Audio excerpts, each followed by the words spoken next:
विकसित यूपी बैठक कानपुर जल्द आ रहा है सिर्फ और सिर्फ यूपी तक पर।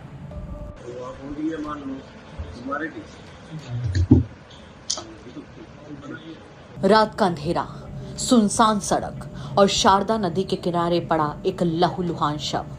सीतापुर की उस रात ने पूरे इलाके की नींद उड़ा दी थी। शव की पहचान हुई सत्यनारायण यादव उर्फ परदेसी बाबा के रूप में। एक ऐसा नाम जिसे लोग तांत्रिक शक्तियों वाला बाबा मानते थे। गांव में उसके भक्त भी थे और दुश्मन भी। जब पुलिस मौके पर पहुंची तो हर तरफ सिर्फ खून के निशान थे, लेकिन कातिल का कोई सुराग नहीं। बाबा का मोबाइल गायब, कपड़े गायब, यहाँ तक कि पहचान से जुड़े कई सबूत भी मिटा दिए गए थे। ऐसा लग रहा था जैसे कातिल ने हत्या से पहले ही पूरी साजिश लिख रखी हो। जांच शुरू हुई। पुलिस ने बाबा के पुराने विवाद खंगालने शुरू किए। तभी सामने आया एक नाम, नागेंद्र। नागेंद्र एक आम लड़का, लेकिन उसके अंदर सालों से पल रहा था खौफ, गुस्सा और शक।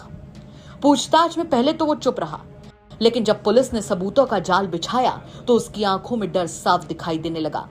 फिर वो टूटा। उसने बताया कि उसकी मां पिछले 17-18 सालों से परदेसी बाबा के संपर्क में थी। नागेंद्र को लगता था कि बाबा ने उसकी मां को तांत्रिक जाल में फंसा रखा है। उसने कई बार अपनी मां को समझाने की कोशिश भी की, लेकिन हर बार बाबा का नाम बीच में आ जाता। करीब 6 महीने पहले नागेंद्र का बाबा से सीधा सामना हुआ था। बताया जा रहा है कि उस दिन दोनों के बीच जमकर बहस भी हुई थी। बस यही वो पल था जिसने नागेंद्र के अंदर बदले की आग जला दी। 12 मई की रात नागेंद्र चुपचाप बाबा के पास पहुंचा। अंधेरा गहरा था और आसपास कोई नहीं था। बताया जा रहा है कि दोनों के बीच फिर से बहस हुई और देखते ही देखते नागेंद्र ने धारदार हथियार निकाल लिया और अगले ही पल एक बार फिर दूसरा और परदेसी बाबा इस दुनिया से जा चुके थे। लेकिन कहानी यही खत्म नहीं हुई। आरोप है कि हत्या के बाद नागेंद्र ने सबूत मिटाने शुरू किए। उसने बाबा का आधार कार्ड जला दिया, कपड़े जला दिए, यहां तक कि वारदात के समय पहने अपने कपड़े भी आग में झोंक दिए। उसने बाबा का मोबाइल उठाया और सीधा शारदा नदी की तरफ निकल पड़ा। रात के सन्नाटे में मोबाइल नदी में फेंका गया ताकि पुलिस कभी सच तक ना पहुंच सके। लेकिन अपराध कितना भी शातिर क्यों ना हो, कोई ना कोई गलती जरूर छोड़ देता है।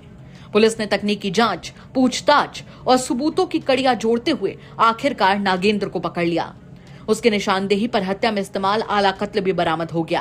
दिनांक 13/5/2026 को संदरा थाना क्षेत्र में एक अज्ञात पुरुष का, जिसकी उम्र करीब 52 वर्ष के आसपास थी, शव प्राप्त हुआ था।